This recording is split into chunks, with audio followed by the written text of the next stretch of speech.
গত 100 বছর আপনার দাদারা ওয়াজের অ্যারেঞ্জ করছে, আপনার বড় বাপে ওয়াজের আয়োজন করছে, একজনকে ডেকে নিয়ে আসছে। এরপর এটা দেখা দেখা আপনার দাদাই করছে, আপনার বাপে করছিল, এখন আপনি করেন, পরে আপনার সন্তানে করবে। এখনো যদি ফজরে একজন বলে 8, একজন বলে 30, আরেকজন বলে যে 2 মসজিদ আলাদা, এই দুজন বলে না একই মসজিদ। এখনো যদি আপনারা শিউর না হন যে আসলে কতজন মুসল্লি মসজিদে ছিল, ফজর নামাজ কারা কারা পড়ছিল হাত তুলছিল তখন, আবার তুলন্ত ফজর কারা পড়ছিল? আপনি উঠে দাঁড়ান তো, আপনার মসজিদ, আপনার গ্রামকে উঠে দাঁড়ান। হ্যাঁ হ্যাঁ, আপনি ব্লেজার, হ্যাঁ ব্ল্যাক ডায়মন্ড, আপনি কোন মসজিদের মুসল্লি? ওখানে আজকে ফজরকে জামাতে পড়ছিলেন? হাসা কথা তো। কতজন মুসল্লি ছিল? 14 জনের মতো ছিল। যদি ওখানে জিলাপি দিত কতজন হইতো? 200, 250, 300 সবর। জুমার দিনে কতজন হয়? ফজরে সব মানুষ কি এই এলাকা ত্যাগ করে? ফজরে কি কাম কাজ থাকে? সব মানুষ হাসপাতালে ভর্তি হয়ে গেছিল? কোথায় ছিল এরা? ঘরেই ছিল। 400 মানুষ, 400কে 14 দিয়ে ভাগ দাও, তোকে মোবাইল বের করো, বসেন আপনি, মোবাইল বের করুন, লেখেন 400, ভাগ দেন, 400 লেখেন, ভাগ দেন, 14 দেন। ওনার পাড়ায় গড়ে 28% মানুষ নামাজ আদায় করে। 90% মুসলমানের দেখা চিল্লেন আরো বক্তব্য দেওয়ার সময়, মানে পুরো 90-100 জন গুনে ফেলেন, পারেন 105 জন গুনতে। এরকম মাইক সামনে আসলে মুসলমান কত পার্সেন্ট আছে পারেন না যে 100 ক্রস করতে। ওনার ওখানে 14 জন পড়ছে ফজর, মাঝে মধ্যে আরো কম হয়, ঠিক না ভাই? আজকে জুমার দিন ছিল মনে না? হ্যাঁ বুঝছি। অনেক মানুষ শহর থেকে ছুটিতে আসছে, তারা নামাজি, ওই জন্য আর 2-1 জন বাড়ছে হয়তো। ভাই শুনুন, আমার আন্দাজ এত ভুল না ভাই। অনেকে শহর থেকে, তারা হয়তো শহরে যেখানে থাকে সেখানে সালাত আদায় করে, বাড়িতে গেছে ছুটিতে, যেহেতু বৃহস্পতিবার রাত ছিল, বাড়িতে আসছে, তাই মসজিদে আসছে তারা। এরকমই তো নাকি?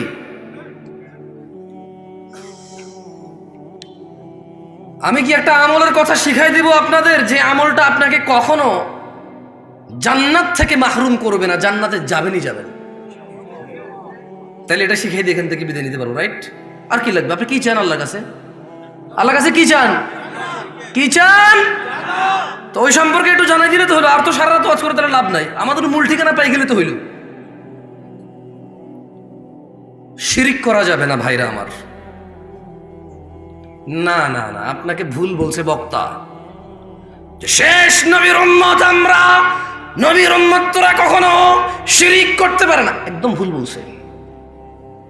সূরা ইউসুফ, সূরা নাম, আল্লাহ তাআলা বলছেন যে ওয়ামা ইউমিনু বিল্লাহ ইল্লা ওয়াহুম, ওয়ামা ইউমিনু আকসারুহুম বিল্লাহ ইল্লা ওয়াহুম মুশরিকুন। আপনার হুজুর বলছে যে একবার মুসলমানের ঘরে জন্ম নিয়ে নিলে, বাপ আর দাদা যদি মুসলমান হয়ে যায়, যদি আপনার দাদা আর বাপ কোন রকমের মুসলমান হয়, তাহলে আপনার দ্বারা শিরিক আর সম্ভব না। আপনার হুজুর বলছে, আমি বলছি, এরকম মাইকে এসে, কেমন? ওইদিকে সূরা ইউসুফ কি আমাদের নবী মুহাম্মদের উপরে সাল্লাল্লাহু আলাইহি সাল্লাম নাজিল হয়েছে নাকি অন্য নবীর উপরে? তাহলে এখানে আল্লাহ বলছেন যে ওয়ামা ইউমিনু আকসারুহুম বিল্লাহ, আল্লাহ তাআলা বলছে যে এই যে মানুষকে তুমি দেখছো মুহাম্মদ সাল্লাল্লাহু আলাইহি সাল্লাম, এদের অধিকাংশ মানুষ প্রথমে ঈমান আনে। প্রথমে কি আনে? কি আনে? মানে এরা স্বীকার করে বাচ্চা দেয় কে, বৃষ্টি দেয় কে, সুস্থ করে কে, এরা ঈমান আনে। ইল্লা ওয়াহুম মুশরিকুন, তবে এদের যারা ঈমান আনে এদের অধিকাংশ 50%-এর উপরে হলো মুশরিক, শিরিক করে। ওই কল্পনা থেকে বের হন যে আপনার বাপ দাদা মুসলমানের জন্য আপনার দ্বারা শিরিক হবে না, কেমন? ওটা থেকে বের হন। আর শোনেন, খালি যে মাজারে গিয়ে, মন্দিরে গিয়ে, তারপরে হচ্ছে কোনো মানুষের পায়ের নিচে, তারপর হচ্ছে কোনো নেতার নিচে, পয়সাওয়ালার নিচে, কোনো মহিলাকে পাওয়ার জন্য এভাবে করলে যে শিরিক হয় তা না। শুধু শিরিক এভাবে হয় না। জাবের রাদিয়াল্লাহু আনহু থেকে বর্ণিত, তিনি বলেন, কি বলেন? তিনি বলেন যে বাইনার রাজুলি ওয়া বাইনাশ শিরকি ওয়াল কুফরি তারকুস সালাহ, একজন ব্যক্তি শিরিক আর কুফরের মধ্যে পার্থক্য হচ্ছে নামাজ ছেড়ে দেওয়া। বুঝাইতে পারছি? আমি বলি নাই, জাবের রাদিয়াল্লাহু আনহু বলছে। বলেন না যে নতুন কথা বলছি। আরে ভাই আপনি শুনেন না, এটা 1450 বছর পুরনো। আপনার মুহাদ্দিসরা জিজ্ঞাসা করেন না। জিজ্ঞেস করেন না আপনার এখানে আলিয়া মাদ্রাসার প্রিন্সিপালকে, জিজ্ঞেস করেন না আপনার মসজিদের জুমার খতিবকে, জিজ্ঞেস করেন না আপনার পাড়ার ডাবল টাইটেল পাস মাওলানাকে। বলেন না যে মাওলানা সাহেব, খতিব সাহেব, একটু বলেন না নামাজ ত্যাগকারীর বিধান ইসলামে কি? বুখারী, মুসলিম, তিরমিজি, আবু দাউদ, মুসনাদ আহমেদ, বাইহাকি, মুআত্তা মালিক। হ্যাঁ, আপনি যে বইগুলোর নাম জানেন ওনাকে বলেন না যে সবগুলা বইকে একত্রিত করে সবগুলা বই থেকে নির্যাস বের করে সালাত ত্যাগকারীর বিধান কি ইসলামে একটু আমাকে পড়ে শোনান।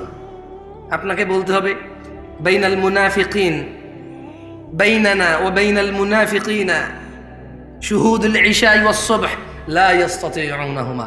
আপনার মোল্লা, মুন্সি, মুহাদ্দিস আমার মতো আর কি, যারা আপনারা ৩-৪ হাজার টাকা বেতনে রাখেন, দাম নাই আর কি, যারা আমার মতো যাদের মসজিদের ইমামদের, হ্যাঁ, ওনাকে বলেন না, বলেন না যে হুজুর আমি শুধু জুমা পড়ি, তার রুকুতে যায় নামাজ ধরি, সালাম ফিরানোর পর সবার আগে বের হওয়া লোকটা আমি খুব চালাক, 2 রাকাত বরাবর পাইয়া যাই। সবাই পড়ে 5 মিনিট নামাজ 2 রাকাত পায়, আমি পড়ি 3.5 মিনিট, তারপরে 2 রাকাত পাই। কেমনে? সবাই বুকা আল্লাহু আকবার যায় ধরছে নামাজ, আমি সোজা রুকুতে যাই পাইছি 1.5 মিনিট পড়ার পরে। তার মানে আমি টাইম সেভ করছি, দারুণ। আমি যে কি বুদ্ধিমান, আল্লাহ, আমি যে কি চালাক। ইমাম সাহেব আপনি বুঝেন না, আপনি জানেন না আমি কত ক্লেভার, আমি হেভি জিনিয়াস টাইপের জিনিস। হ্যাঁ, চিন্তা করেন তোমরা 5 মিনিট পড়ে 2 রাকাত, আমি 3.5 মিনিট পড়ে 2 রাকাত আমি। এবং ইমাম সাহেব নামাজ শুরু হয় আল্লাহু আকবার দিয়ে, শেষ হয় আসসালামু আলাইকুম দিয়ে। আমি আসসালামু আলাইকুম বলছি, সবার আগের লোকটা আমি বাইরে হয়েছি, তার মানে নামাজ শেষ, আমি নাই, ওইখানে আমি টাইম সেন্ড করছি। আপনি চালাক না? এই ছেলে তুমি চালাক না? তুমি তো এটাই করো। তোমার হুজুরকে বলো না, তুমি যাকে বিশ্বাস করো তাকে বলো না যে ইসলামে হাদিসের যে গ্রন্থগুলো আছে ওখান থেকে একটু বলেন তো, আমি শুধু জুমার 2 রাকাত পড়ি, আর কোনো নামাজ পড়ি না আমি, আর ঈদের নামাজ পড়ি, আর কেউ মারা গেলে আমার, তাও যদি আমার নানি, দাদি, নানা, নানু, খালা, খালু, ফুফা, ফুফি, হ্যাঁ, আত্মীয় স্বজন, চাচা, জ্যাঠা, একেবারে নিকটবর্তী হলে আমি জানাজায় অংশগ্রহণ করি। এর বাইরে আমি নামাজ পড়ি না, আমার বিধান কি ইসলামে? শুনেন, আপনার হুজুর থেকে শুনে নিয়েন, শুনে নিয়েন আপনার আলেম থেকে, শুনে নিয়েন আপনার বিশ্বস্ত মানুষটা থেকে, যাকে আপনি শ্রদ্ধা করেন। আজকে আমাকে নিয়ে আসছেন, আমি বলে দিই, দেখিয়ে এগুলাই সে বলতে হবে। যদি সে আপনাকে আদর করে এইভাবে মাথা বুলে বলে যে আরে সমস্যা নেই, ঠিক হয়ে যাবে, তোর তো ওনার ব্যাপার। আর যদি বই থেকে নিয়ে আসে কথা, কোথায় থেকে? বই থেকে নিয়ে আসতে বলবে যে বাইনানা ওয়া বাইনাল মুনাফিকিন শুহুদুল ইশা ওয়াস সুবহ লা ইস্তাতিউনাহুমা। বলতে হবে যে আল্লাহর নবী বলছে আমাদের মুসলমানদের আর মুনাফিকদের মধ্যে পার্থক্য হচ্ছে ফজর আর ইশায় উপস্থিত হওয়া। লা ইস্তাতিউনাহুমা, মুনাফিকরা ফজরে আর ইশায় উপস্থিত হতে পারে না। আল্লাহ নবী মুনাফিক বলছে তাদেরকে। আপনি আজকে শুনছেন এটা? কি বলেন? 1450 বছর পুরনো। এটা আমি বলতে হচ্ছে কেন জানেন? আপনি বলুন যে দূর থেকে কোন ছেলে আসছে, বাপ দাদা 14 গোষ্ঠী শুনি নাই, ও নতুন কথা কয়। না না, আপনি শুনছেন আজকে, এইটা নতুন কথা না। এটার বয়স 1450 ক্রস করছে প্রায়। কেমন? মানে আপনার আব্বার আব্বা, তার আব্বার আব্বা, তার আব্বার আব্বা, তার আব্বার আব্বা, তার আব্বার আব্বা, তার আব্বার আব্বা, তাদের সবার আব্বার আব্বার আগে কথা এটা। আপনি বলবেন যে কি কথা বলে, বাপ দাদার জন্ম শুনে নেই। আর দূর, তোমার বাপ দাদার 14 গোষ্ঠীর 14 বার যোগ্য লেয়ার আগের কথা এটা। এত পুরনো কথা তুমি শুনো নাই কখনো, সময় পাও নাই শুনতে। এটা বলতে হবে। আরেকটা কি বলবে? আরেকটা বলতে হবে যে বাইনাল আবদি ওয়া বাইনাল কুফরি তারকুস সালাহ। কাফের আর মুমিনের মধ্যে পার্থক্য হচ্ছে নামাজ ছেড়ে দেওয়া। এটা বলবে উনি, যদি উনি বই থেকে বলতে হয়। কেমন? 90% মুসলমানের দেশ, বলো মারহাবা, বলো, হ্যাঁ বলতে থাকো। তোমার ক্ষমতা অনেক না, তুমি নিজেকে নেতা বললে নেতা, সুদর্শন বললে সুদর্শন, কবি বললে কবি, লেখক বললে লেখক, তুমিই তো তুমি তো বলো নিজেকে মুসলমান মুমিন বলো, তোমার মর্জি। কিন্তু মনে রাখবা, ইয়াউমা লা তামলিকু নাফসুন লিনাফসিন শাইআ ওয়াল আমরু ইয়াউমাইযিন লিল্লাহ। ওই দিনকে ভয় করো যেদিন কোনো মানুষের কোনো ক্ষমতা কোনো কাজে আসবে না। একচ্ছত্র মালিকানা সিদ্ধান্ত নেওয়ার ক্ষমতা থাকবে কার? ওই দিনকে ভয় করো। ওই দিন মুসলমান বললে মুসলমান হওয়া যাবে না। আল্লাহর নবী বলে গেছে যে নামাজ ত্যাগ করে সে কুফরি করে। এখন বলবো জামশেদ মজুমদার এসে ফতোয়া দিয়েছে নামাজ ছাড়লে কাফের। আমি কখন বললাম রে ভাই? জাবের রাদিয়াল্লাহু আনহু বলছে আল্লাহ নবী বলছে যে নামাজ ছাড়ে সে কাফের, যে নিয়মিত নামাজ ছেড়ে দেয়, যে নামাজকে পরিত্যাগ করেছে, যে নামাজকে ছেড়ে দিয়েছে, যে নামাজকে নামাজের সাথে কোনো সম্পর্ক রাখলো না, নিজের সম্প্রীতি রাখলো না, সম্পর্ক কিছু রাখলো না, যে শরমে নামাজ পড়ে, জুমা না পড়লে মানুষে কি করবে? আরে বেটা ভাই আমার, জুমা আর জোহর দুইটাই ফরজ। কেমন মানে জুমার দিনের যে 2 রাকাত জুমা আর শনিবারের যে 4 রাকাত জোহর দুইটাই ফরজ। কেমন? আল্লাহ আমাদেরকে বোঝার তৌফিক দান করুন। তো আপনাদেরকে এমন একটা তথ্য, আর একটা বুঝে বললাম, বাইনার রাজুলি ওয়া বাইনাশ শিরকি ওয়াল কুফরি তারকুস সালাহ। নিশ্চয়ই বান্দা মুশরিক কাফেরের মধ্যে পার্থক্য হচ্ছে নামাজ ত্যাগ করা।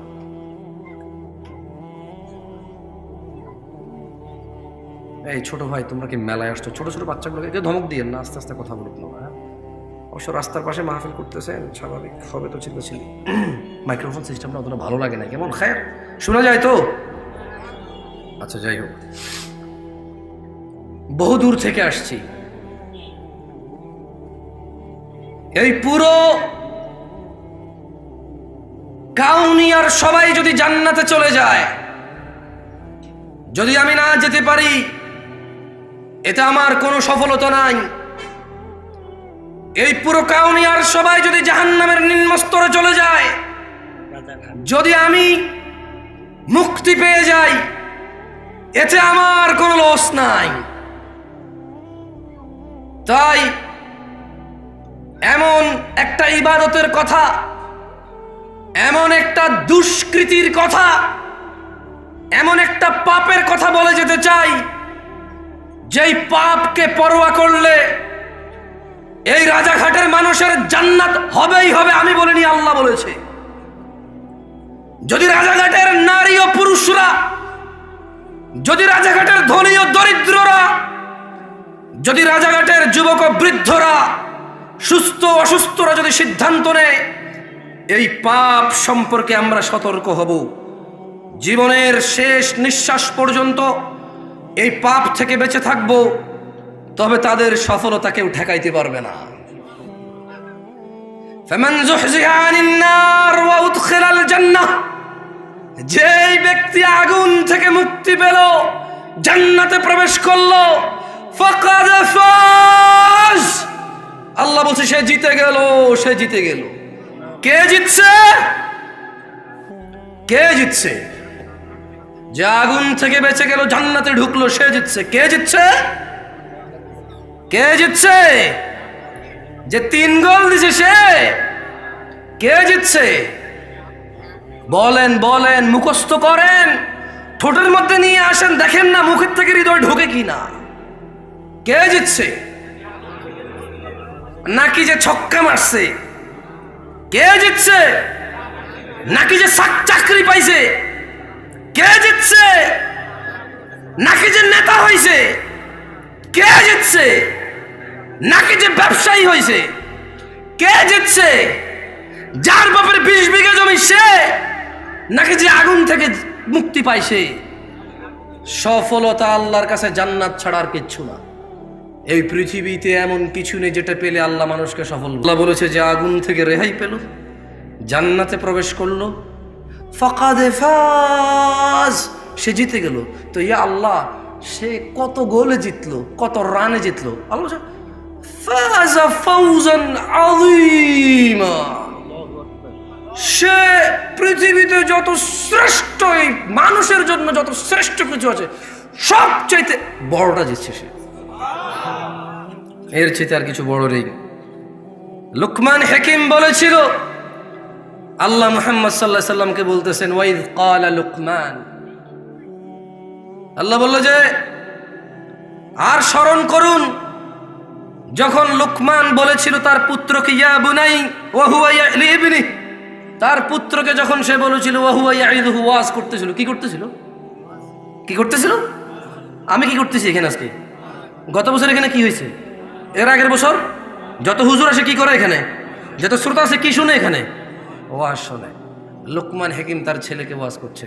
এদেশের বাপেরা হুজুর নিয়ে এসে ছেলেকে ওয়াজ শোনায়, নিজেরা ওয়াজ করে না।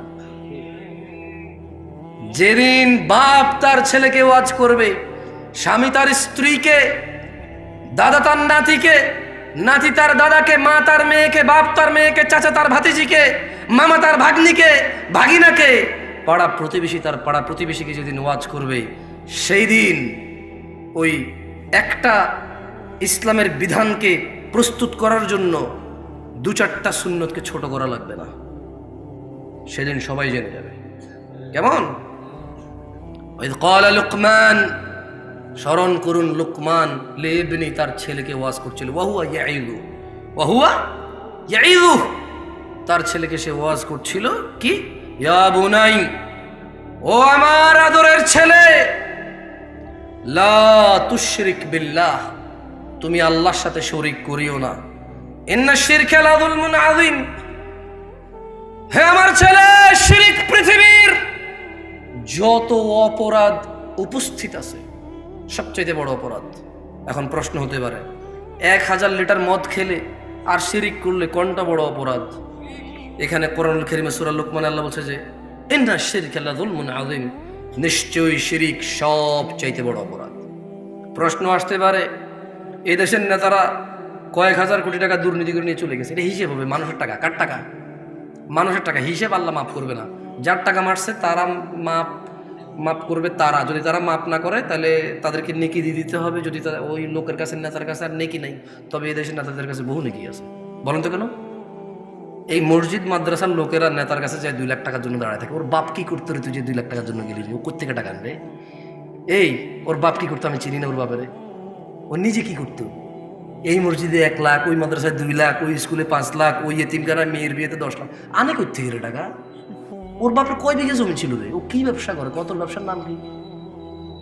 ওর কাছে যাই যা দাঁড়ায় থাকো টাকার জন্য। তো টাকা যেহেতু দিচ্ছে, যেখান থেকেই আনে, যেহেতু টাকা দিচ্ছে, এ ভাই আমি আওয়ামী লীগ বিএনপি বলছি না ভাই, চোর বদলানোর কথা আমি বলি না, কি বদলানোর কথা আমি বলি না।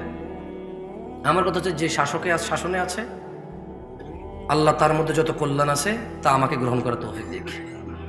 তার ভিতরে যত অনিষ্টতা আছে আল্লাহ তা থেকে আশ্রয় দিক। আমি তার সাথে পাঙ্গা ঝামেলা যেতে চাই না। তার ভিতরের ভালোটাকে ব্যবহার করে সমাজকে সুন্দর করতে চাই, তাকে সংশোধন করতে চাই, তাকে বদলাতে চাই না। কি করতে চাই না? বদলাতে চাই না। কারণ আমি নামই জানি না তাকে বদলায় কাকে নিয়ে আসবো, সবাই চোখ। ঠিক আছে? তো সংশোধন লাগবে, বদলানো লাগবে না। কি লাগবে না? সংশোধন লাগবে। আল্লাহ আমাদেরকে সংশোধন হওয়া তৌফিক দান করুন। তো 2000 কোটি টাকা যদি কেউ চুরি করে বিদেশ নিয়ে চলে যায় বা দেশে রেখা দেয় বা কিছু একটা করে, তো যাদের টাকা সে মারবে আল্লাহ বলবে যে আমি মাফ করব না। তো সে বলবে যে তোমার টাকা তো আমি মেরে দিয়েছি, কি করবো? সে লোক বলবে যে নেকি দাও। তো এখন এই যে মসজিদে 2 লাখ দেয়, মাদ্রাসায় 2 লাখ দেয়, এতিম বাচ্চাদের বিয়ে করা, দেখলো ভালো কাজ নাকি খারাপ কাজ? পাহাড় সমান নেকি থাকবে না তার কাছে, কারণ সে প্রচুর দান করে। কি করে?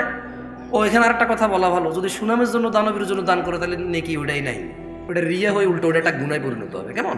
আর যদি মন মানসিকতা ভালো হয়, একটু মন নরম, ভালো মন মানসিকতা, একটা এতিম বাচ্চা বিয়ে করা দিচ্ছে, যা কিছু টাকা দাও হয়ে যাক। অথচ টাকাটা কিন্তু সে চুরি করে, ডাকাতি করে, বদমাইশি করে, কিছু হালাল আছে কিছু হারাম আছে মিশ্রিত। কেমন? কিছু হালাল কিছু, ওটা সরি নেতা বলবো না, ওটা ব্যবসায়ীরাও করে।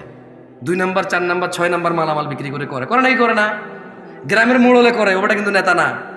আপন বড় ভাইয়ে করে, রাস্তার জমি নিচে নিয়ে ছোট ভাইকে ওই পিসের জমি দিয়ে দেয়, বোনের সাথে ভাইয়ে করে। তো আমি আসলে শুধু নেতা বলবো না, আমি আসলে আমরা মানুষ, এই সমাজের মানুষগুলো আমরা খারাপ। ভাই হিসেবে ভাইয়ের সাথে খারাপ, ভাই হিসেবে বোনের সাথে খারাপ, ছেলে হিসেবে বাপের সাথে খারাপ, নেতা হিসেবে সমাজবাসীর সাথে খারাপ, ব্যবসা হিসেবে কাস্টমারের সাথে খারাপ, স্বামী হিসেবে স্ত্রীর সাথে খারাপ, বাপ হিসেবে ছেলের সাথে খারাপ। এটা হচ্ছে আমাদের স্বভাব। বুঝে আসছে? তো আসলে কোনো একটা লোককে এইভাবে দোষ, মানে নেতা হয়েছে এই জন্য দোষ, এটা না। আসলে আমাদের স্বভাবগত যাতে এই দেশের মানুষের আমরাই খারাপ। বুঝে আসছে না আসলে আপনার? তো এখন ইন্না শিরকা লা যুলমুন আযীম, লুকমান বলছে যে ছেলে তুমি আল্লাহর সাথে শিরিক করিও না। কেন? বলে যে শিরিক সবচেয়ে পৃথিবীর বড় অপরাধ। তো এখন যদি আপনি প্রশ্ন করেন কত বড় অপরাধ, 1 লাখ কোটি টাকা যদি মারিয়া দেওয়া হয়, এটা কিয়ামতে আল্লাহ মাফ না করলে, এ হলো চোর যে টাকা মারছে, এ হলো যার সম্পদ তারা, বা সে একক বা তারা অধিক, এর যত নেকি আছে একে দিতে হবে। দিতে দিতে আর নেকি নেই, কিন্তু লোক বাকি আছে। এখন এই পৃথিবীতে এমন একটা মানুষ আছে যার গুনাহ নাই? আছে? একটা মানুষ কি পাওয়া যাবে যার গুনাহ নাই? তো এখন এই যে ওই যে চোর বাটপার অন্যের হক মাইরা খাইছে, এর কাছে আর নেকি নাই, এখন লোক বাকি আছে যাদের হক এর কাছে রয়ে গেছে, এদের গুনাহগুলো সব এর কাছে আসবে। ইন্না লিল্লাহি ওয়া ইন্না ইলাইহি রাজিউন। সে নেকির পাহাড় নিয়ে, সে মানুষ সবার গুনাহ নিয়ে গুনার পাহাড় নিয়ে যাবে। এবারে আসেন, এরপরে কি হবে? এর সমস্ত নেকি শেষ, সব মানুষের গুনাহ এর কাছে চলে আসছে, এইবার কি হবে ওর? এটা প্রশ্ন থাকতে পারে না? ধরে নেন ওর শিরিক করে নাই, কি করে নাই, কি করে নাই? আল্লাহ বলছে যে ইয়াগফিরু লিমান ইয়াশা, যাকে খুশি মাফ করে দেবে। বুঝে দিবারি নাই কি বলছে আল্লাহ? আরে ভাই, চোরদেরকে উৎসাহিত করতেছি না, ভুল বুঝিয়েন না আপনারা আমার। অধিকাংশ চোরই মুশরিক বেনামাজি, অধিকাংশ চোর মুশরিক বেনামাজি, অধিকাংশ চোর ডাকাত আল্লাহকে অস্বীকারী। আচ্ছা, একটা কথা বলি আপনাকে, মাশাআল্লাহ আপনারা ঠান্ডা চুপ আছেন, একটু মনোযোগ দিয়ে শোনেন। জেনা করা কি? ন্যাংটা থাকা কি? ন্যাংটা থাকা কি? আরে আমি নাস্তিক, আমরা জোর করব। ন্যাংটা থাকা কি? গুনাহ। গুনাই তো, হারাম তো গুনাই। শরম না? শরম না? শুকর খাওয়া কি? আচ্ছা, কালকে বাংলাদেশের বইতে লেখা হলো, আমি ওয়াল্লাহি, আল্লাহ সাক্ষী, আল্লাহ সাক্ষী, কসমে বিল্লাহি তাআলা, আল্লাহকে সাক্ষী রেখে বলছি, আমি বর্তমান যে সরকার বা এর আগের সরকার বা পরে কি আসবে আমি এত নন অফ কনসার্ন না। আমি ধরেন এই দেশে শিক্ষা নীতিমালা হয়, অনেক কিছু বইতে আসতেছে, যেমন এই দেশের সায়েন্স আর্টসের অনেক বইতে লেখা আছে সব ধর্ম ম্যান মেড, মানুষের বানানো ধর্ম, কেমন লেখা আছে বইতে। আপনি কি করবেন? কি করবেন আপনি? টিচার পড়াবে না? এটা পড়াবে, ছাত্ররা পড়বে। ধরেন কালকে বইতে লিখলো, বছরে একটা দিন আমরা নির্ধারণ করব, ওই দিনের নাম দিব আমরা দুঃখ ভোলা দিবস। কি ভোলা দিবস দিব? আরে ভাই, যারা মাতাল তারা সবাই কেন খায়? দুঃখ বলার জন্য খায়। বুঝতে পারছি না? পারি নাই? এটা সিগারেট খোর পর্যন্ত সিগারেট খায় দুঃখ বলার জন্য। কি বলার জন্য? দুঃখ বলার জন্য। তো ধরেন এরকম একটা দিবস চালু হলো তর্কের খাতিরে, যে বছরে একদিন আমরা সবাই সুন্দর করে সেজে গুজে মেয়ে ছেলে একাকার হয়ে আমরা দুঃখ বলা দিবস পালন করব। ধরেন টিচাররা এটা শিখাবে, বাচ্চারা বলো তো দুঃখ বলা দিবস কোন দিন? আমরা বললাম অমুক দিন। এরপর আমরা সবাই আইলাম, বাপের থেকে 2, 4, 500, 1000 যেই টাকা বিয়ের পাওয়া যাবে, মদ পাওয়া যায়, সবাই 1 বোতল 2 বোতল করে নিয়ে আইলাম। নিয়ে আয়া আমরা সবাই একসাথে হইলাম, হয়ে আমরা কি পালন করব? দুঃখ ভোলা দিবস। আপনি আপনার বাচ্চাকে মদ কিনে দিবেন? দিবেন না? কেন? কেন? ও আচ্ছা, হারাম। মাশাআল্লাহ, ইউ কেয়ার অ্যাবাউট দ্য হারাম। আপনি হারাম সম্পর্কে পরোয়া করেন? জাযাকুমুল্লাহ খায়র। শুনে খুব ভালো লাগলো। আচ্ছা, ধরে নেন পরশু একটা দেশে, এই দেশ না জানি, এই দেশ নিয়ে কথা বলে খুব বাউরি বাপ ঝামেলা আছে। আচ্ছা, উদাহরণের মধ্যে যে কোনো দেশ হলি হইলো, কেমন? আমরা একটা দেশের নাম দিলাম কল্পনা। ও না, ওটা মনির খানের হয়ে যাবে পরে, সমস্যা, ওই বেটা দিয়ে চলে যাবে। আস্তাগফিরুল্লাহ। কি নাম দেওয়া? একটা দেশের নাম দেন তো, মানে কাল্পনিক। ভাই, এটা বাংলাদেশের ভিতরে, আমি এই দেশ নিয়ে কথা বলতে চাই না, আমি পাগল। এত বড় ভুল আমি করবো না, দাঁড়ান। টংটাং, কারণ টংটাং দেশের যে কোনো কিছু হইতে পারে। যে দেশের নাম টংটাং সেই দেশের যে কোনো কিছু হইতে পারে। এখন একটা দেশের নাম ধরে নেন টংটাং, ওই দেশে কিছু মুসলমান বসবাস করে, কিছু হিন্দু বসবাস করে, কিছু বৌদ্ধ বসবাস করে, কিছু খ্রিস্টান বসবাস করে, কিছু নাস্তিক বসবাস করে, কিছু ইয়াহুদি বসবাস করে, নাসারা বসবাস করে, বহু ধর্মের ধর্ম মানে না বসবাস করে। ধরে নেন ওই দেশের গভর্নমেন্ট হঠাৎ করে বলল, আমরা সৌন্দর্য প্রদর্শন দিবস পালন করব। কি দিবস? এবং তারা তাদের শিক্ষকদেরকে বলে দিল, বইতে একটা অধ্যায় সৌন্দর্য প্রদর্শন অধ্যায়। কি অধ্যায়? তো ওই দিন আমরা যাপন করব কিভাবে? তারা বললো যে সৌন্দর্য যেহেতু প্রদর্শন, তাইলে সবাই জামা কাপড় ছাড়া আসলেই ভালো হবে, পুরো শরীর দেখা যাবে। আরে আশ্চর্য, হাসতেছেন কেন? কি প্রদর্শন? তাইলে যার শরীরে যতটুকু অংশ আছে, যে যত বেশি করে দেখাবে সে পুরোটাই দেখাইলো, রাইট? এটা তাদের লজিক। এটা কার লজিক? তাদের লজিক। কোন দেশের? টংটাং দেশের লজিক। এখন টংটাং দেশের মুসলমানরা বলো, কি আমার বাচ্চাকে আমি ঘর থেকে জামা কাপড় কোনো কিছু ছাড়া স্কুলে পাঠাবো আজকে সৌন্দর্য প্রদর্শন দিবস পালন করার জন্য? শুধু বইতে লেখা আছে তাই? শুধু সরকার বলছে তাই? শুধু এদেশের বড়রা বলছে তাই? শুধু এদেশের ইঞ্জিনিয়াররা ডাক্তাররা বলছে তাই? এদেশের যাদের ক্ষমতা আছে তারা, এদেশের যারা পয়সাওয়ালা তারা, যারা সুন্দর করে ক্লিন শেভ করে হাঁটে তারা, যাদের they look so handsome, that's why তাদেরকে দেখতে খুব হ্যান্ডসাম দেখা যায়, এই জন্য আমি তাদের কথা মেনে নেবো। আমার বাচ্চাকে আমি ন্যাংটা পাঠাবো? আমার 12 বছরের যুবতী মেয়ে, আমার 15 বছরের যুবতী মেয়ে, আমার 18 বছরের যুবতী মেয়ে, আমার 20 বছরের যুবক ছেলেকে আমি কাপড় চোপড় ছাড়া পাঠাবো? ইম্পসিবল। বলবে, রাইট? আপনারা বলবেন? এরকম বলবেন তো না? দেখ তাহলে টংটাং দেশের মতো আপনারাও বলবেন, রাইট? আচ্ছা, এরপর ধরেন কিছুদিন পর দিবস একটা আসবে, দুঃখ বলা দিবস। টংটাং দেশে কি বলা দিবস আসবে? ওই দিন বইতে এরকম লেখা থাকবে, স্যাররা শিখাবে, শোনো, জানে না, বুঝে নাও, এরকম একটা দিন আসছে, অমুক দিন অমুক অমুক কিছু করছে। সে যেহেতু চলে গেছে, তাহলে আমরা প্রচুর দুঃখ পাই তার জন্য। আমরা কি করবো? আমরা কি মদ খাবো? কি খাবো আজকে? টংটাং দেশ যে কোনো কিছু হইতে পারে ভাই। এখন টংটাং দেশের মুসলমানরা হঠাৎ বলো কি আস্তাগফিরুল্লাহ, কি পাগল নাকি রে ভাই? ও আমার ক্ষমতায় আছে, ও আমার নেতৃত্বে আছে, আমাকে শাসন করবে, অন্যায়ের প্রতিবাদ করবে, আমি ভালো করলে পুরস্কৃত করবে, খারাপ করলে শাস্তি দেবে। ও মদ খাওয়াবে কেন আমার বাচ্চা কাচ্চাকে? টংটাং দেখছে মানুষ এটা মেনে নেবে না, বাচ্চাকে বলবে আজকে স্কুলে যাওয়ার দরকার নাই, যা হয় হবে, বাদ দাও। বলবে কি না? আপনারা কি করবেন? তো এই যে যারা আমাদের জন্য, ভাষার জন্য, স্বাধীনতার জন্য, আমাদের জন্য এই পৃথিবী ছেড়ে চলে গেল, এই দেশে, এই দেশ থেকে তারা সুন্দরী স্ত্রী, ছোট ছোট বাচ্চা কাচ্চা কোলে ছিল, বৃদ্ধ বাবা মা ছিল তাদেরও, তারাই হয়তো পরিবারের একমাত্র উপার্জনকারী ছিল। ওর স্ত্রীর গর্ভে একটা 9 মাসের বাচ্চা ছিল। ও বেচারা ভাষার জন্য হোক, স্বাধীনতার জন্য হোক, ওর স্ত্রী সন্তানের ইজ্জত রক্ষার জন্য হোক, আর পরাধীনতায় বিরক্ত হয়ে নিজের পরবর্তী প্রজন্মকে স্বাধীন একটা রাষ্ট্রে দিয়ে, স্বাধীনতা দিয়ে যাওয়ার জন্য হোক, ও বেচারা লড়াই করতে চলে গিয়ে জীবন দিয়ে দিল। ওর বাচ্চাটা ভূমিষ্ঠ হলো ইয়েতিম হয়ে।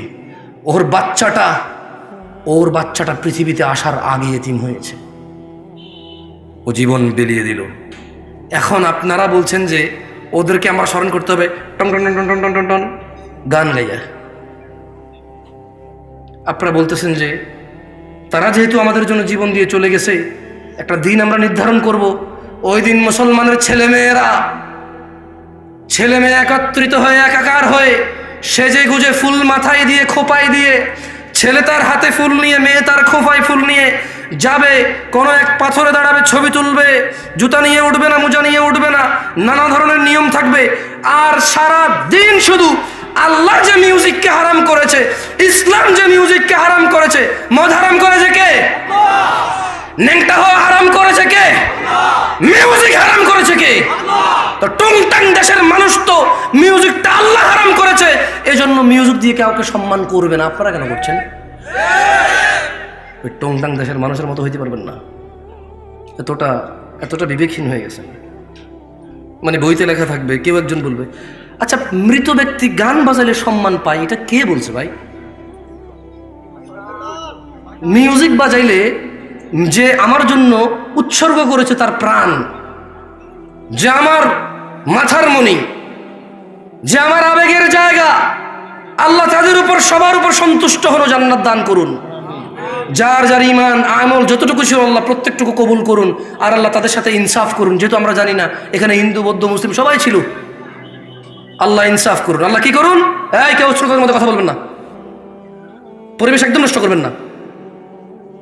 আপনি কি মনে করছেন ভাই? সোজা সোজা কথা বলতেছি যাতে ভেজাল না হয়, বুঝেন নাই? আপনি এখানে বেয়াদবি করে পরিবেশ নষ্ট করবেন না। কে বলছে তাকে দেখো তো একটু। নাশকতার মামলা আছে বাংলাদেশে, জানেন এটা? এদেশে কত মানুষ জেলখানা আছে শুধু নাশকতা। কি নাশকতা তাই জানে না, বেয়াদব। যা দেখো তোমার নিজে দাঁড়িয়ে নাই, মস্কারি করতেছো, মানে অনেক বড় মুসলমান, মাশাআল্লাহ, সুবহানাল্লাহ। ফজরই আসো নাই তুমি, লাস্ট কবে ফজর বসে তুমি নিজেই জানো না। আমি ভাই দেখেন, আমি অনেক বড় ফেরেশতা না, কেমন ওয়াল্লাহি মনে করছেন। এই 30 বছরের নিচে যাদের বয়স, উঠে দাঁড়াও তো। 30-এর নিচে যাদের বয়স উঠে দাঁড়াও, 30-এর নিচে। তোরা আমার ছোট ভাই ব্রাদার, তো এই জন্য আমি রাগ করে কথা বলি। ইউটিউবে আবার যারা আমার দেখে তারা সহ্য করতে পারে, বলে যে এই লোক এমন করে কেন? আরে আমার ছোট ভাই, আমি এদের শাসন করবো না? আমি এদের ভালোবাসি তো। শাসন করা তারই সাথে সোহাগ করে যে বসো বসো, 30-এর নিচে যারা বসে যাও, সবাই বসে যাও।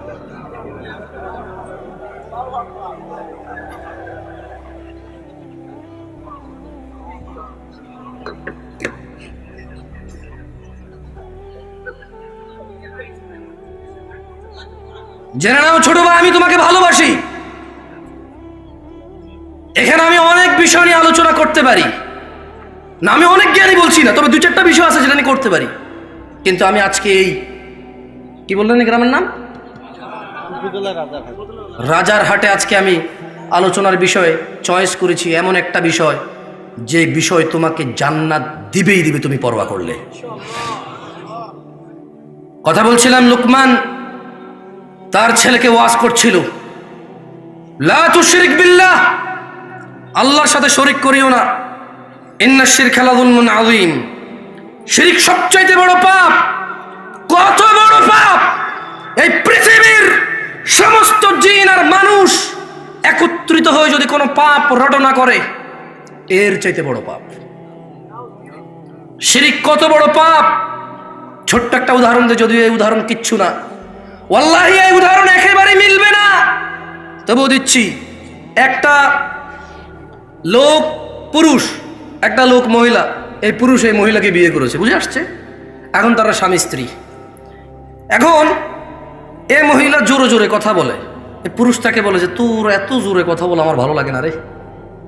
মহিলা তাও জোরে কথা বলে, পুরুষ বিরক্ত বলে যে কোন পাপ করছে জীবনে, বিপদ গলায় পড়ছে। বাট মহিলাকে ঘর থেকে বের করে না, কি করে না, গায়ে হাত দেয় না, বিরক্ত হয়। ওর বউ পান খায়, বললো যে তুই এত অল্প বয়সে পান খাওয়া শুরু করে দিলি, এমনি এমনি চা বাঁচতে আমার বিচ্ছিরি লাগে দেখতে আমার। কিন্তু বউকেও তালাক দেয় না, বাপের বাড়ি পাঠায় না, গায়ে হাত তোলে না, ওর জন্য জামা কিনে, কাপড় কেনে, ওর জন্য সুন্দর সুন্দর চুড়ি কিনে, লিপস্টিক কিনে, আলতা কিনে। ওর বউটা ওর মায়ের সাথে বেয়াদবি করে, কি সুন্দর করে বোঝায়, তুইও তো মা হয়েছিস, আমাদের তো বাচ্চা কাচ্চা আছে, আমার মাটা বাপের একমাত্র পোলা আমি, আমার তো 2টা ভাই নাই যে আমি যদি খেয়াল না রাখি আরেক ভাইয়ের বউ খেয়াল রাখবে, একটু খেয়াল রাখ না, আমরা ভদ্র পরিবারের লোক, আমি যদি তোর গায়ে হাত তুলি এখন, তোর সাথে ঝগড়া করি, মানুষ কি বলবে? ছেলের মাও বোঝে যে পরিবারটা সম্মানী, এই জন্য ছেলের বউ যত কিছুই করুক অতটা মানে প্রতিক্রিয়া দেখায় না, মনে করে যে বোঝে না, অবুঝ, এরকম করে ছেড়ে দেয়। ও বউয়ের গায়ে হাত তোলে না, বাপের বাড়ি পাঠায় না, তালাক দেয় না। ছেলেটা প্রায় তার বউয়ের মোবাইল এঙ্গেজ পায়, যখনই বলে তোমার মোবাইল ব্যস্ত পেলাম কেন, বউ বলে যে খালার সাথে কথা বলতেছি, মার সাথে কথা বলতেছি, বোনের সাথে কথা বলতেছি। সে প্রায় এঙ্গেজ পায়, বিরক্ত হয়। ছেলেটা তার বউকে বলে তুমি ফেসবুক কেন চালাও, আমার পছন্দ না। তার বউ বলে যে চালাবো না, এরপর বলে যে শুধু এই তো মাঝে মধ্যে একটু স্ক্রলিং করবো, আমি কারোর মেসেজ টেসেজ দিই না। ছেলেটা প্রায় দেখে যে ও বউ ফেসবুক চালায়, সে বিরক্ত হয়, বউয়ের গায়ে হাত তোলে না, বাপের বাড়ি পাঠায় না, তালাক দেয় না। হঠাৎ যদি এই ছেলেটা ঘরে এসে দেখলো তার বউয়ের বিছানায় অন্য পুরুষের সাথে বউ শুয়ে আছে, এখন কি করবে সে?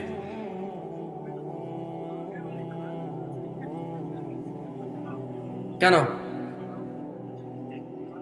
রাগে মেরে ফেলবে কেন? ও কি ইসলাম বোঝে না? ও তো মুসলমান ছেলের কথা বলতেছি আমি। তুমি কোন ছেলে, তুমি কোন ধর্মের ছেলে? ইসলামে কোনো মহিলা পুরুষ ধরা পড়ে গেলে মেরে ফেলার তোমার বিধান আছে? সরকার মারবে? কে মারবে? কে মারবে? বিবাহিত মহিলাকে পাথর মেরে মেরে রজম করবে কে? জেনাকারী। কে রজম করবে? কে রজম করবে? তুমি তো গায়ে হাত দিতে পারবে না, তুমি ধর্ম বুঝো না। তো যটুক আছে ওটুক নিয়ে মস্করা করো, গজল গায়া গায়া, যটুক টুকটাক দেখা যায় ওটুক নিয়ে মস্করা করো, গজল গায়া, গান গায়া, সিনেমা নাটক কইরা, কৌতুক কইরা ধর্ম শিখাও। এখন সিনেমা করে দেখি তো, টেলিভিশনে আসে। একটা ইসলামের শিক্ষা কোরআন হাদিস দিয়ে আর হচ্ছে না, এবার নাটক করে শিখাইতে হবে। এই পর্যায়ে চলে গেছো তুমি। কেন মারবা? মেরে ফেলবা কেন? ওর বউ আরেকজনের সাথে শুয়ে আছে, তুমি মেরে ফেলবা কেন তোমার বউরে? তোমার মেরে ফেলা বৈধতা আছে ওই মহিলাকে? বলে যে মেরে ফেলবার আগে ওকে তালাক দেওয়া বৈধতা আছে, ওকে বাপের বাড়ি পাঠিয়ে দেওয়ার বৈধতা আছে, মুসলমান শাসকের হাতে তুলে দেওয়ার বৈধতা আছে, যে বিচার হোক। আর বিচার হবে কেন? বিবাহিত মহিলা জানা করলো কেন? বিবাহিত পুরুষ জানা করলো কেন? ওর বিচার হবে, ওকে পাথর মেরে মেরে ফেলতে হবে। কে মারবে? শাসক মারবে, পুলিশ। এদেশের যে পুলিশ আছে না, অথবা কোনো বাহিনী তৈরি হবে, সরকার তৈরি করবে। কে তৈরি করবে? হুজুর আমাদের দেশের সরকার। তো আমি তোমার দেশ নিয়ে কথাই বলতেছি, আমি কথা বলতেছি ইসলাম নিয়ে। আমি কি এখন বাংলাদেশকে হিসাব করে করে কথা বললে হবে? ইন্ডিয়া, পাকিস্তান, সৌদি আরব, ইরান, নেপাল, ভুটান নিয়ে কথা বললে হবে? আমি কথা বলতে হবে ইসলামের বিধান নিয়ে। এবার কি তোমার আছে আর কি তোমার নাই, যা তোমার আছে তা তুমি পাবা, আর যা তোমার নাই জবাব তুমি আল্লাহকে দিবা। আমি এখানে কি করবো? আমার কি করার আছে, কি ক্ষমতা আছে আমার করার? এই তোমরা কি কথা বুঝবো আমার? এখন এই ছেলেটা দেখলো তার স্ত্রী অন্য কারো বিছানায় শুয়ে আছে। আচ্ছা, এই যে তার মাকে কষ্ট দিল, এই যে মহিলা জোরে জোরে তার সাথে কথা বলে, এই যে মহিলা পান খায়, এই যে মহিলা সারা দিন ব্যস্ততা মোবাইলে ব্যস্ত পায়, এই যে মহিলা ফেসবুক চালায়, ও কিন্তু তালাক দেয় নাই, দিছে? বলেন তো এবার ও রাখবে? আপনি বললে একটা পুরুষ, অথচ ওর বউকে যদি ওই পুরুষের সাথে না দেখতো, ও জানতেই পারতো না এই কথা, জানতে পারতো? ক্ষমতা আছে? ধরেন ওর বউ একটা পুরুষের সাথে শুইল, ও 3 দিন পরে বাড়ি আসলো, ও ওর বউর সাথে শুইল, ওর কি বুঝার ক্ষমতা আছে ওর বউ আরেকজনের সাথে ছিল? আর জোরে জবাব দেন ভাই। যেই পুরুষ তার বউ যদি আরেকজনের সাথে শোয়, এরপরে সে যদি ওই স্ত্রীর কাছে যায়, যেই পুরুষের এতটুকু ক্ষমতা নাই বুঝার যে অন্য কারোর সাথে ছিল, ওই পুরুষ যদি দেখে আরেকজনের সাথে শুইছে, ও ঘৃণায় লজ্জায় রাগে ক্ষোভে দুঃখে ওকে পুরো পৃথিবীর বিনিময় দিলেও বলবো যে বউ আমি রাখবো না ভাই।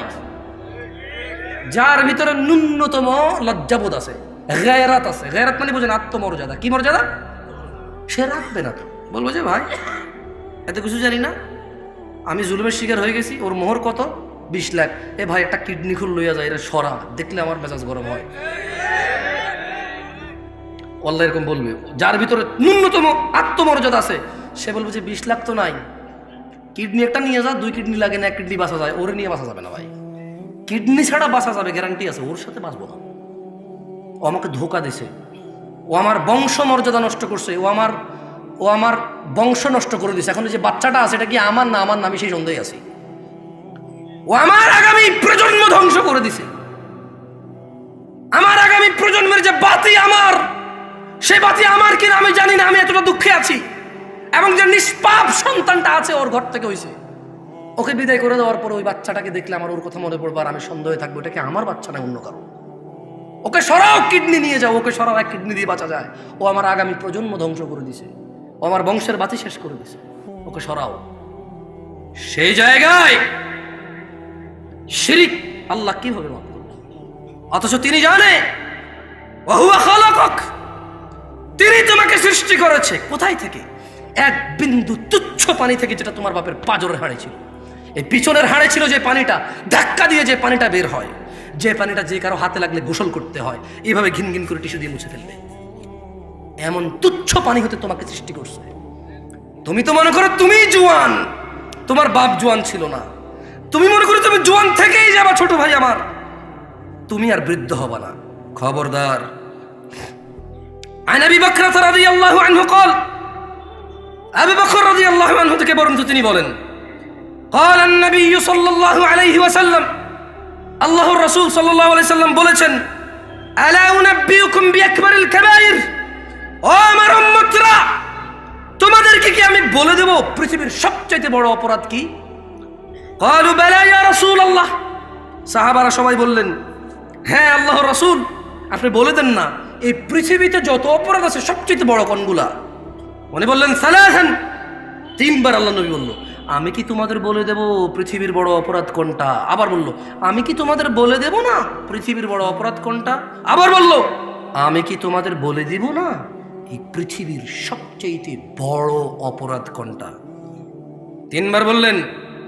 সাহাবারা বলল, হ্যাঁ আল্লাহ নবী সাল্লাল্লাহু আলাইহি সাল্লাম বলে দেন। বলেন, আল ইশরাকু বিল্লাহ, এই পৃথিবীর সবচেয়ে বড় অপরাধ আল্লাহর সাথে শিরিক করা। ওয়া উকুকুল ওয়ালিদাইন, দ্বিতীয় বড় অপরাধ বাবা মায়ের অবাধ্য হওয়া। ওই যে মহিলাটা চিকন হ্যাংলা পাতলা 50-55 বছরের বৃদ্ধা, ওই যে পুরুষটা এখন কোনো কাজ নাই, একটা পাঞ্জাবি আর লুঙ্গি পরে এরকম ওয়াজ মাহফিলে যায়, কোনার দোকানে গিয়ে 2 কাপ চা খায় আবার ঘরে চলে আসে, ওকে কোথাও ডাকা হয় না, ওকে কেউ 5 পয়সার দাম দেয় না। এই তুচ্ছ এই হ্যাংলা পাতলা বুড়ার বুড়ি, আল্লাহর নবী বলছে, এই বুড়া বুড়ির যদি তোমার মা বাপ হয়, ধাক্কা দিলে পড়ে যাবে যে লোকটার এখন চাকরিও নাই, ব্যবসাও নাই, তুমি যদি ওকে উপার্জন করে না চিকিৎসা করাও, না খাওয়াও, ও বেচারা অসুস্থতায় ভুগবে, ক্ষুধায় ভুগবে। এমন দুর্বল একটা মানুষ। আল্লাহ নবী বলল যে পৃথিবীর বড় অপরাধ ওয়াকুল ওয়ালিদাইন, এই পৃথিবীতে সবচেয়ে বড় অপরাধ শিরকি, তারপরের অপরাধ হচ্ছে বাপ মায়ের অবাধ্য হওয়া। তুমি তো বলো হুন্ডা না কিনে দিলে ঘর কোপায় ফেলবো ভাই আমার, তুমি বলো তোমার বাপকে হুন্ডা না কিনে দিলে ঘর কোপাবা, তুমি বলো তোমার বাপকে জন্ম দিছস কর্মদাস না গা, বই পড়ে শিখে এগুলো না। পাগল ছেলে, ওর ক্ষমতা কত জানো? এই যে বুড়া লোকটা যারে তুমি বলো যে আপনি কিচ্ছু বুঝেন না, শুধু শুধু কথা বাড়ায় না এই জায়গায়, ওর ক্ষমতা জানো? এই যে তুমি যে জান্নাত, মানে যেখানে না গেলে আগুনে জ্বলবা, হ্যাঁ, এই জান্নাতের যে দরজা দিয়ে ঢুকবা না, এই বুড়া লোকটা এটার চৌখাট। এটা কি চৌখাট? এটা নাই মানে দরজাই নাই, এটা নাই মানে কি দরজাই নাই। বোঝো ওর ক্ষমতা বোঝো। নেতার সাথে লাগবা, একবারে পিটায় সোজা করে দিবে। ভয় তুমি সুন্দর ব্যবহার করো। কোন প্রশাসনের সাথে লাগবা, মামলা মোকদ্দমায় ফেসে যাবা। ব্যবসায়ীর সাথে লাগবা, ও টাকা টুকা খরচ করে এমন বানান দিবে, এমন ট্র্যাপে ফেলবে, জীবনে মুখ দেখাইতে পারবা না, তোমার ঘরে মহিলা ঢুকাই দিবে। আর এই যে বুড়া লোক কি করতে পারবে জানো? জান্নাত থেকে তোমার এমনি লাথি মারে বের করে দিতে পারবে। তুমি জানোই না এর ক্ষমতা কত। এই বুড়া লোকটা তোমার অনন্ত জীবনের সুখ কেড়ে নিতে পারে, এত ক্ষমতা তার। মামলায় জেলে গেলে 60 বছর পচবা, অমুক ব্যবসায়ীর সাথে লাগে গেলে 50 বছর ভুগবা, সে মারা যাবে বা তুমি মারা যাবা, ম্যাটার সলভ, ক্লোজ। বুঝে আসছে না? আসে নাই? আর এই বুড়া লোকটার সাথে যদি লাগো না, এই বুড়ির সাথে যদি লাগো না, অনন্ত জীবন, যেখানে আর মৃত্যু হবে না, ফিনিশ। ধাউ ধাউ আগুন, নাজ্জাআতাল লিশ-শাওয়া, যে আগুন মানুষের চামড়া খসে দেবে, এমন আগুনে ঢুকে ও ফেলে দেবে। কে ফেলবে? এই বুড়া লোক যারা তুমি 5 আনার দাম দাও না। আব্বা আমাদের বড় ভাইরা এটা করছেন ওটা করছেন, আমার দেন নাই। আব্বা আমরা সবসময় ছোট বলার দিকে টানেন। আব্বা আপনি কি করছেন, অমুক দেখেন, তারপরে কি দিছেন, আপনি কি দিছেন? কার সামনে কথা বলো? তুমি চিনোই নাই। তুমি কি করো নাই? চেনোই নাই। হ্যাঁ, ও হিন্দু হলো, তুমি বিশ্বাস করো তোমার বাপ যদি হিন্দু হয়, তোমার বাপ যদি বৌদ্ধ, খ্রিস্টান, ইহুদি, নাসারাও হয়, তুমি না, তোমার আব্বা যদি বলে যে আল্লাহর সাথে শিরিক করে, বলতে হবে যে আব্বা আমি এক আল্লাহ ছাড়া কারো করতে পারি, আব্বা আমার জোর করেন না, ভাব না যাবো না। ইব্রাহিম আলাইহিস সালাম একজন নবী, খলিলুল্লাহ, রাসূল, সুবহানাল্লাহ। উনি মিথ্যা কথা বলছে, চিন্তা করেন, তারপর বাপের সাথে বিয়াদবি করতে পারে নাই। বাপে বলছে যে ইব্রাহিম আসো আমরা পূজা করি। ইব্রাহিম আলাইহিস সালাম হঠাৎ করে বলেছে, আব্বা আমার খুব খারাপ লাগতেছে। কি লাগতেছে? আব্বা আমি অসুস্থ ফিল করতেছি, আমার যাইতে ভালো লাগতেছে না। বাপ বললো যে ঠিক আছে, যেহেতু অসুস্থতা ফিল করতেছে সে বাদ দাও।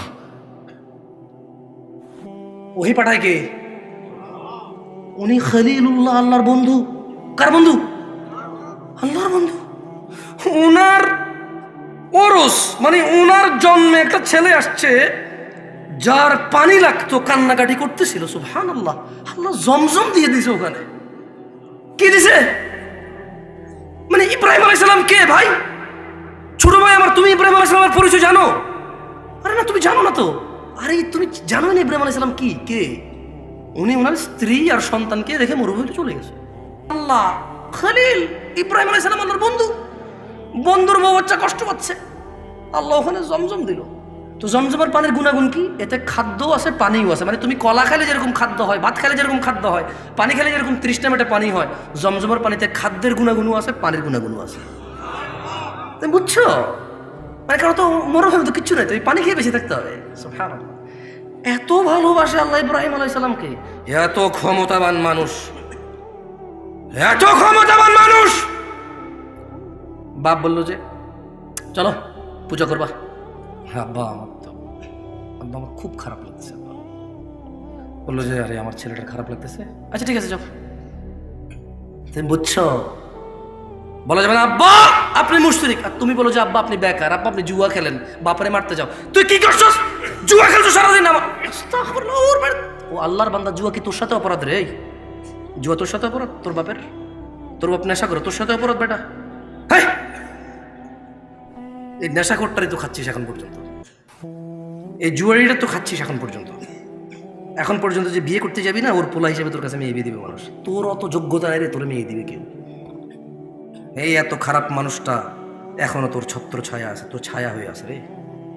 এত খারাপ লোকটা এখনো তোর ছায়া, এখনো যে ছাদের নিচে বৃষ্টি থেকে রোদ থেকে বাঁচিস, ওর বানানো। এখনো যে অমুক জায়গায় ঘুষে দিয়ে আমাকে দাঁত ভেঙে ফেলছিস, কার ছেলে? অমুকের। আরে ওর বাপটা তো খুব মিশুক মানুষ, আমাদের বন্ধু মানুষ ছিল। আচ্ছা ছাড়ো, আমি ওর বাপের সাথে কথা বলবো। এই যে তুই মারামারি করছিস, ওর জন্য বেঁচে গেছিস রে ছোট ভাই আমার। কত ক্ষমতাবান মানুষের সাথে বেয়াদবি করিস। ছোট ভাই আমার, বাপ মায়ের সম্মান কর। পৃথিবীর সবচেয়ে বড় অপরাধ হচ্ছে আল্লাহর সাথে শিরিক করা, ওয়া উকুকুল ওয়ালিদাইন, পিতামাতার সাথে অন্যায় আচরণ করা। যাই হোক, ওয়াজালাসা ওয়া কানা মুত্তাকিয়ান ফাকাল, আল্লাহর নবী হেলান দেওয়া ছিল, দুইটা অপরাধের কথা বললো। একটা কি? একটা কি?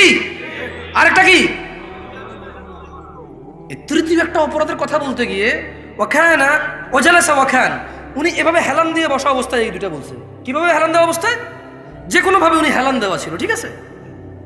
তো এরপরে উনি হেলান থেকে উঠে গেছে, উঠে গিয়ে বললেন আলা ওয়া কাউলু জুর, মিথ্যা সাক্ষ্য দেওয়া। কি সাক্ষ্য দেওয়া? কি সাক্ষ্য দেওয়া? কি সাক্ষ্য দেওয়া? এই দেশে একজন লোকের জেল হয়ে গেছে, খারাপ মানুষ ছিল বলে। ওই সাক্ষীকে পরে ধরার পরে বললো যে আমি দেখি নাই কখনো। দেখেন, পৃথিবীর সবচেয়ে বড় অপরাধ শিরক, তারপরে বাপ মা। আল্লাহ নবী হেলান দিয়ে বলছেন দুইটা কথা। এরপর তিনি সাডেনলি হেলান থেকে উঠে গেছেন, উঠে গিয়ে বললো যে আলা আলা ওয়া কাউলু জুর, এবং মিথ্যা সাক্ষ্য দেওয়া। قال فما زال يكررها حتى قلنا ليت له سكت। আল্লাহর নবী হেলান দিয়ে উঠছে, ছোট ভাই আমার মিথ্যা সাক্ষী দিস না, বোন আমার মিথ্যা সাক্ষী দিও না।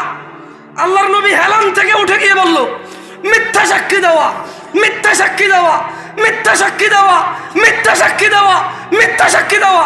সাহাবারা সবাই বললেন ওহো, উনি বলতেই ছিলেন।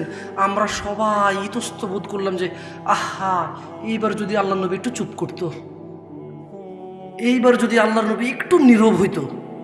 এই মিথ্যা সাক্ষ্য দেওয়ার কথা উনি বলতেছিলেন, repeat again and again and again and again and again। তিনি এটা বলছেন।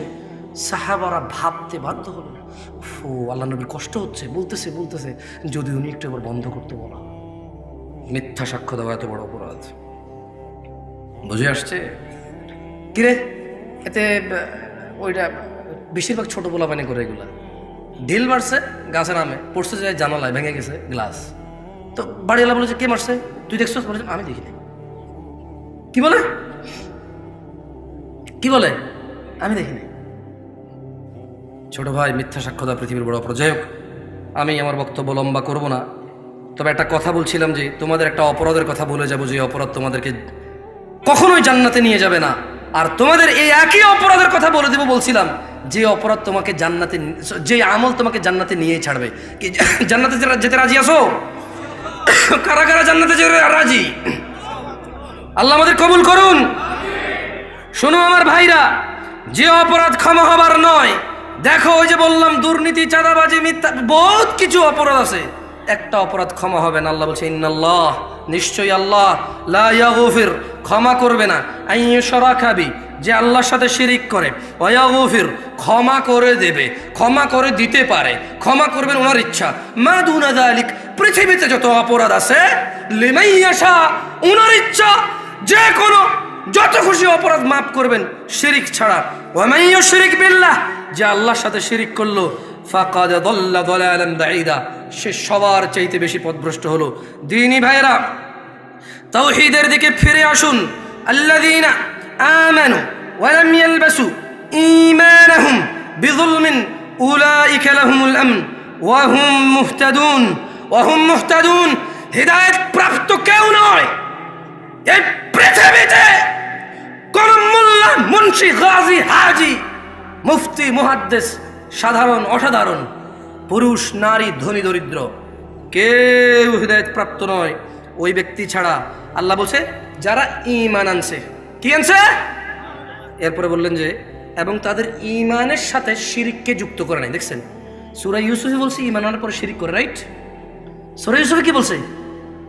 ঈমান আনার পর। এ দেখেন এই যে এটা কি সূরা আল আনামের 83 নম্বর আয়াত, এখানেও সেম কথা বলতেছে।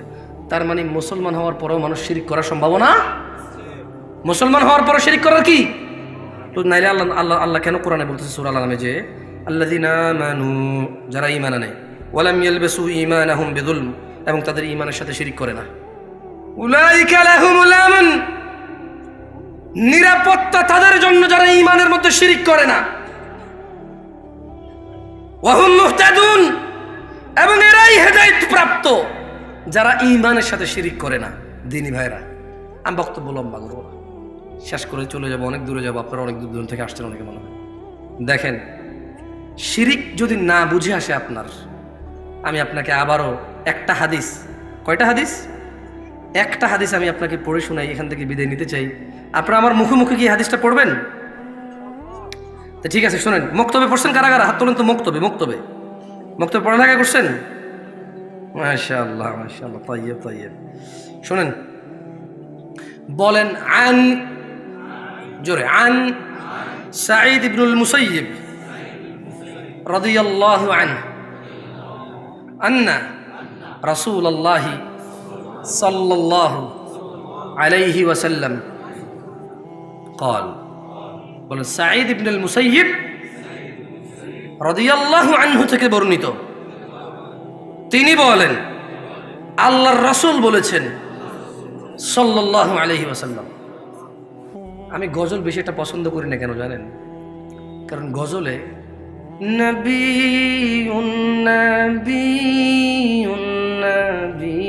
নবী নবী নবী বলতে থাকে, সাল্লাল্লাহু আলাইহি ওয়াসাল্লাম বলার সুযোগ নেই গায়কের।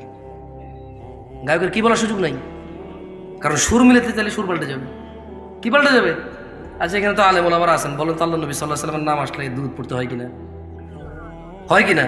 নাকি গজলে মাপ আছে, গানে মাপ আছে, ওয়াজে মাপ আছে, বৈঠকে মাপ আছে, ঝগড়ায় মাপ আছে? না, আল্লাহ নবীর নাম আসলে আলাইহিস সালাম, মিনিমাম কি বলতে হবে? আলাইহিস সালাম। মিনিমাম কি? ধরেন সাল্লাল্লাহু আলাইহি ওয়াসাল্লাম, অনেক বড় হয়েছে না? একবারে বলতে পারতেছেন না, লিস্ট বলতে হবে মুহাম্মদ আলাইহিস সালাম, মানে মুহাম্মদ, ওনার উপরে দুরূদ বর্ষিত হোক। বুঝে আসছে? তো এই জন্য আসলে আমার অনেক সময় গজল ভালো লাগে না শুনতে, বিরক্ত লাগে শুনতে। কারণ আল্লাহ রাসূল সাল্লাল্লাহু আলাইহি ওয়াসাল্লামের নাম এতবার বলে বলে বলে, বাকিরাও মাথা নাড়ায়, শ্রোতাও বলে না, গায়কও বলে না, কেউ বলে না, সুযোগই নেই। কারণ পরে সুরই মিলবে না। পরে কি মিলবে না? বলেন সুর মিলানো জরুরি নাকি আল্লাহ নবী সাল্লাল্লাহু আলাইহি ওয়াসাল্লামকে সম্মান করা জরুরি?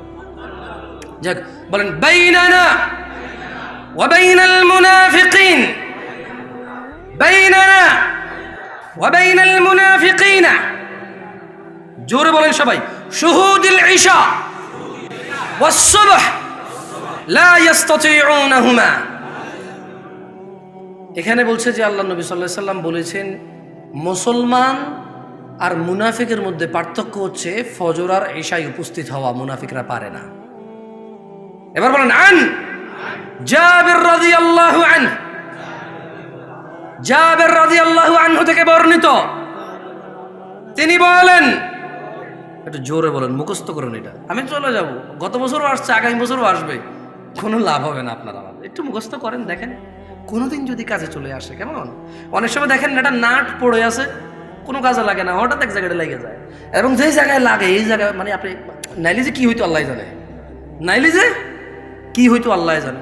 মুখস্থ করে নেন, ধরে নেন, ওই স্পায়ার নাটই ধরে নেন, নাই একটা হাদিস দেখেন না কোন দিন কোন কাজে লেগে যায়, আর আপনার কিচ্ছু লাগবে না। বলেন জাবির রাদিয়াল্লাহু আনহু থেকে বর্ণিত, তিনি বলেন আল্লাহর নবী সাল্লাল্লাহু আলাইহি ওয়াসাল্লাম বলেছেন বাইনার রাজুলি ওয়া বাইনাশ শিরকি ওয়াল কুফরি তারকুস সালাহ। বান্দা শিরিক ও কুফরের মধ্যে পার্থক্য হচ্ছে নামাজ ত্যাগ করা। এখন আপনারা শিরিক, কুফরি, মুনাফিকি এগুলোর কি পরোয়া করবেন? আপনাদের ব্যাপার। তবে একটা আয়াত পড়ে বিদায় নিব। ভালো হয়ে যাও যুবক, ছোট ভাই আমার। তোমার আব্বা জওয়ান ছিল, তো দেখো বুড়ো হয়ে গেছে, তুমি হয়ে যাও। বেঁচে থাকলে বুড়ো হওয়া আশা তুমি মরতে পারবো না। যদি বেঁচে থাকো 50, 60, 70, 80, তো বুড়া হয়েই যাবা। এই চামড়া ভাঁজ হয়েই যাবে। এই যৌবন থাকবে না, থাকবে না চিরকালই দাপট আর নেতৃত্ব আর ব্যবসা বাণিজ্য সম্পদ, গ্রহণযোগ্যতা চিরকাল থাকবে না। ভালো হয়ে যাও ভাই আমার। আচ্ছা হুজুর, আমার বয়স 50, এক ওয়াক্ত নামাজও পড়ি না জুমা ছাড়া। হুজুর, আমার বয়স 40, জুমা ছাড়া কোনো নামাজ পড়িনি, ঈদ ছাড়া। আরেকজন বলেছে, ভাই আমি কত জেনা করেছি জানেন, কত নেশা করেছি জানেন। আজকের দিনে আমার সলিউশন কি? আমার বয়স 50, কোনো নেকি নাই। সুসংবাদ, সুসংবাদ। কি আল্লাহ পাইছে, সুবহানাল্লাহ। আমি মাঝে মধ্যে চিন্তা করি, আল্লাহ এত দয়ালু না হলে, আল্লাহ এত দয়ালু না হলে আমরা পৃথিবীতেই শেষ হয়ে যেতাম। আল্লাহ তাআলা কোরআনে বলছেন, মনোযোগ দিয়ে শোনেন, ইল্লা মান তাব। ও চোরের দলেরা, ও জানাখোররা, ও নেশাগ্রস্তরা, ও অত্যাচারীরা, ও জালেমরা, ও ইসলাম বিদ্বেষীরা, ও আল্লাহ দ্রোহিতারা, ও আল্লাহ দ্রোহীরা, ইল্লা মান তাব। সুযোগ, সুযোগ, মহা সুযোগ, অফার, অফার, বিশাল অফার। ওহো, কি ঘোষণা আল্লাহর।